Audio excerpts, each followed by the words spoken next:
दोस्तों कमाल हो गया इस बार तो इनकम टैक्स डिपार्टमेंट ने आई टियर 1 से लेके आई टियर 7 और साथ में आई टियर यू की जो पीडीएफ है वो नोटिफिकेशन ला दी है ये फाइनेंशियल ईयर स्टार्ट होने से पहले। ये फॉर्म किसको भरने हैं? जिन लोगों ने कमाई करी है फाइनेंशियल ईयर 25-26 में, तो उसको आई टियर भरनी पड़ेगी AY 26-27, क्योंकि अभी हम भर रहे हैं पुराने लॉ के हिसाब से। नया लॉ तो 1 अप्रैल से कमाई पे लागू होगा और अगले साल हम उसकी आई टियर भरेंगे। ये आई टियर के जो फॉर्म आए हैं पुरानी इनकम के लिए आए हैं, जो आपने कमाई करी है 1 अप्रैल 25 से 31 मार्च 26। बहुत मेजर चेंजेस हैं उसमें, लेकिन मैं आपको आज मोटे मोटे 7 चेंजेस बताऊंगा जो आपको जानने बहुत जरूरी हैं। अगर आपने उनको रिपोर्ट नहीं करा तो हैवी पेनल्टीज डिस्क्राइब करी गई हैं। तो टिके रहिएगा इंडिया के इकलौते प्रैक्टिकल चैनल एक्सपर्ट सी सचिन पे। सभी को मैं नमस्कार। दोस्तों आई टियर 1 से लेके आई टियर 7 की ओनली पीडीएफ आई हैं। अब क्वेश्चन ये है कि क्या मैं उनको अभी भर सकता हूँ? नहीं, जवाब है नहीं। क्यों? सिर्फ पीडीएफ आया है, अभी कोई स्कीमा नहीं आई, कोई यूटिलिटी नहीं आई, ऑनलाइन अपलोड नहीं कर सकते। क्वेश्चन ये है कि जब आई ही नहीं तो इसका फायदा क्या हुआ? क्यों इशू करा उन्होंने सरकार ने? क्या होता है, सरकार को हर एक साल के शुरू होने से पहले आईटीआर फॉर्म को नोटिफाई करना होता है, वो पीडीएफ में कर देते हैं। साथ में जब पीडीएफ आता है तो ये अपने सिस्टम को अपडेट करते हैं, उसको इंटीग्रेट करते हैं जो सॉफ्टवेयर हैं, और एक सिमुलेशन चलती है। यानी कि मैंने ये फॉर्म बनाए हैं, मैं सिस्टम पे अपडेट करूंगा, सिस्टम में प्रोसेसिंग होगी, आईटीआर कैसे प्रोसेस होगी, जो जितनी सारी कंपनीज हैं जो सॉफ्टवेयर बेचती हैं वो इंटीग्रेट करेंगे। साथ में आपको पता चल जाएगा कि ये चेंजेस आए ताकि आप इस चीज़ के लिए तैयार हो जाओ। तो टाइम मिल जाता है हमें, सरकार को भी और सीए को भी और एसएससी को भी। यानी कि नोटिफाई जल्दी हो गए तो अच्छी बात है, जल्दी नोटिफाई होगी, यूटीटी जल्दी आएगी, आईटीआई जल्दी भरेंगे तो क्या हो, टाइम मिल जाएगा और हाई कोर्ट में जो रेट लगती हैं उससे बच गए। चलिए पहला चेंजेस करता बताता हूँ मैं। जो इंडिविजुअल्स हैं वो आई टियर 1 और 4 भरते थे अगर उनकी हाउस प्रॉपर्टी की अगर एक प्रॉपर्टी से इनकम थी तो। अब उन्होंने क्या करा कि अगर 2 प्रॉपर्टी भी हैं तो आप आई टियर 1 और 4 भर दो। पहले इसके लिए आई टियर 2 जाता था, अगर बिजनेस इनकम में 3 जाती थी, उसमें प्रॉपर्टी की डिटेल जाती थी अलग अलग, और इसके अंदर आई टियर 1 और 4 में सिर्फ एक डाल सकते थे। तो क्या होता था, जिसकी एक प्रॉपर्टी और बढ़ गई, रेंटल इनकम बढ़ गई, अननेसेसरी उसको बड़ा फॉर्म भरना पड़ता था। ये इन्होंने दिमाग लगाया, अभी भी आधा लगाया है। अगर 2 हैं तो 4 भी हो सकती हैं, 5 भी हो सकती हैं, 6 भी हो सकती हैं, एक ही में दिखा दें, क्यों उसके लिए 2 का लिमिट रखते हैं? चलिए कोई नहीं, मैंने बता दिया। तो अगर आपकी इस बार 2 प्रॉपर्टीज हैं, उससे रेंटल इनकम आ रही है, तो आई टियर 1 4 भर के छुट्टी।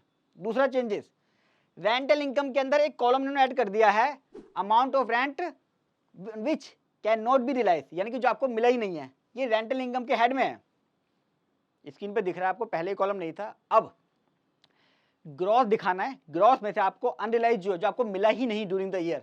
हो सकता है आपने 12 महीने के लिए रेंटल इनकम सोची, लेकिन 8 महीने चली और 4 महीने आप रिकवर नहीं कर पाए किसी वजह से, जो भी वजह हो सकती है, तो वो आपकी रेंटल इनकम में से माइनस हो जाएगा। प्रोविजन है इसका अलग से, मैं डिटेल में समझा नहीं रहा हूँ। चेंजेस आया तो आप ऊपर क्या दिखोगे, ग्रॉस, मिला हो ना मिला हो। नीचे क्या मैच करोगे, जो आपको मिला ही नहीं है, ऑटोमेटिक यहाँ लिखोगे नॉट रियलाइज, मुझे मिला ही नहीं, तो माइनस होकर इसके ऊपर टैक्स नहीं लगेगा। तीसरा बड़ा इंपॉर्टेंट है दोस्तों, ये अगर आप आई टियर 4 भरोगे तो वहां पे कुछ पर्टिकुलर्स होते थे बिजनेस के जो आपको डालने पड़ते थे। डेटर्स थे, क्रेडिटर्स थे, कैश का बैलेंस, मैंडेटरी 4 फील्ड होती थी। अब जब आप आई टियर भरोगे AY 26-27 की, तो आपको एक इन्वेस्टमेंट के अंदर नया कॉलम ऐड कर दिया उन्होंने। आपको अपनी इन्वेस्टमेंट बतानी है, यानी कि टोटल करना है कि मेरे पास ज्वेलरी कितनी है, प्रॉपर्टी कितनी है, क्या क्या है।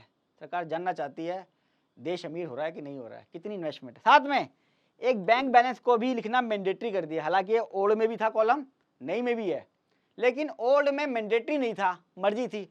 अब सरकार जानना चाहती है यार पैसा बैंक में रख रहा है, क्या कर रहा है, पैसा बैंक में या कहीं कुछ कर रहा है। जितना पैसा बैंक में होगा उसी के हिसाब से इसकी आईटीआर प्रोसेस की जाएगी, उसी हिसाब से इसको इनकम टैक्स का मेंबर बनाया जाएगा। मेंबरशिप मिलती है ना, ज़्यादा पैसा होगा जिसके पास, वो मेंबरशिप मिलेगी बढ़िया वाली, प्लेटिनम, गोल्ड, सिल्वर, है ना। अगर आपने यहाँ 0 लिखा तो कहा कहेगी है इसकी आईटीआर को छोड़ो यार, क्या देखना है। तो ये आ गया नया column. 4th point, share market वालों के लिए टर्नओवर फ्रॉम एफ&ओ, और जो आपने पीएनएल में इनकम क्रेडिट करी है इससे, उसको अलग डिस्क्लोज करना है। आईटीआर 3 में अगर आप चेक करेंगे, ये दिक्कत बहुत आती थी, मुझे बहुत दिक्कत आती थी जब शेयर मार्केट की इनकम दिखानी है, चाहे इंट्रा की, स्पेकुलेटिव की या इसकी। इसका टर्नओवर का सिस्टम अलग है, तो वहाँ पे हमें अलग तरीके से दिखाना पड़ता था। और अगर मैं आईटीआर 3 भर रहा हूँ, मेरी प्रोफेशनल इनकम भी है, दूसरी इनकम भी है, इसका कॉलम अलग से नहीं होता था।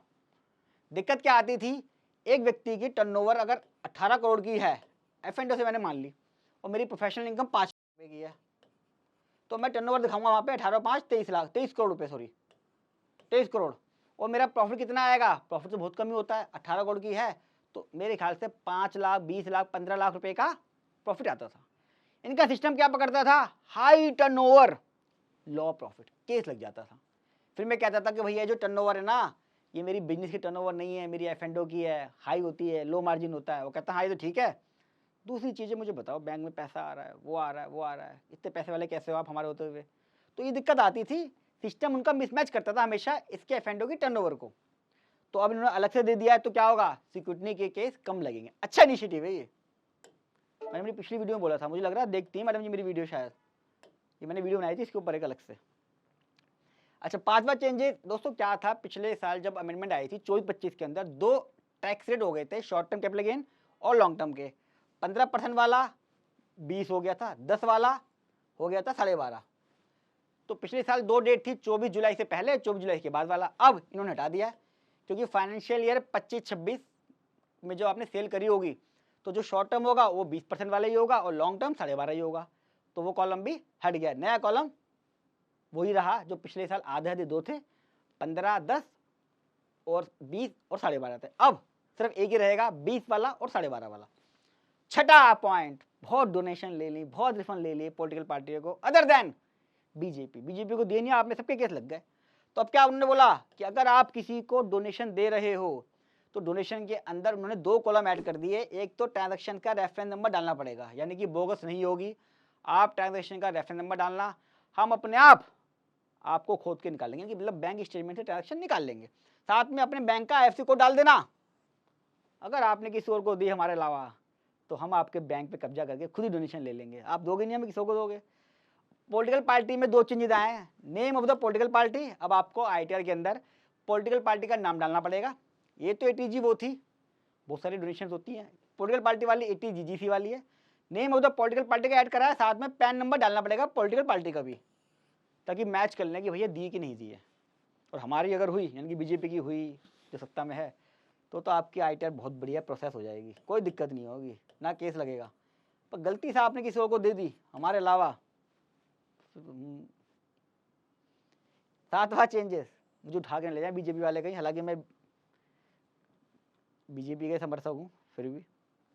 अच्छा दोस्तों, एक अमेंडमेंट आई थी कि 31 दिसंबर तक आप रिटर्न को रिवाइज या बिलेटेड फाइल कर सकते थे, लेकिन फाइनेंशियल ईयर 25-26 में AY 26-27 में चेंजेस आ गए थे कि अब 31 दिसंबर नहीं, 31 मार्च तक भी आप अपने ITR को रिवाइज कर सकते हो। 3 महीने एक्सटेंशन मिल गई, सब्जेक्ट टू आपको पे करने पड़ेंगे 5,000 रुपये और 1,000 रुपये, ये एडिशनल है, इसकी वीडियो मैंने अलग से बना रखी है।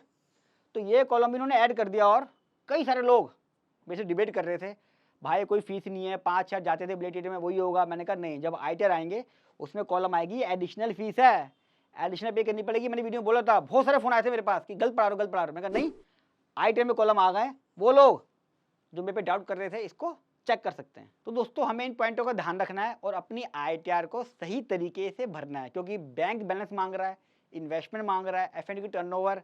कई बार क्या रिपीटेशन में हम पुराने दिमाग में होता है उसी को चलाए जा रहे हैं और सिस्टम उसे पिकअप करके आपका सिक्योरिटी का केस लगा लेगा। अगर हमने इन चीज़ों को ध्यान नहीं रखा तो हमारे इनकम टैक्स में केस पक्के हैं, यकीन मानिए, अगर गलत तरीके से हमने ITR भरी, क्योंकि ITR के बेस पे ही केस सिलेक्ट होते हैं। डिपार्टमेंट के पास कुछ और नहीं है, ना बैंक है ना हमारी इन्वेस्टमेंट है, ये ITR को ही फिल्टर मारते हैं वो। तो ये वीडियो कितनी इंपॉर्टेंट है सोचिए जरा। वीडियो कैसी लगी कमेंट बॉक्स में जरूर बताइएगा, अच्छे से लाइक कीजिएगा, फर्स्ट टाइम हमारे सब्सक्राइब कर लें, क्योंकि नया इनकम टैक्स एक्ट और अपडेट आपको मिलेंगी सबसे पहले इसी चैनल पे, बिल्कुल प्रैक्टिकल वे में। और बड़ी इंपॉर्टेंट वीडियो दोस्तों, ये जितना ज़्यादा हो सके इसको शेयर कीजिएगा व्हाट्सअप सब जगह, ताकि लोग जो फॉर्म आए उनसे पूरी तरह रूबरू हो जाए और अपनी लीगल रिक्वायरमेंट को पूरा कर लें। मिलूंगा अगली वीडियो में, तब तक नमस्कार।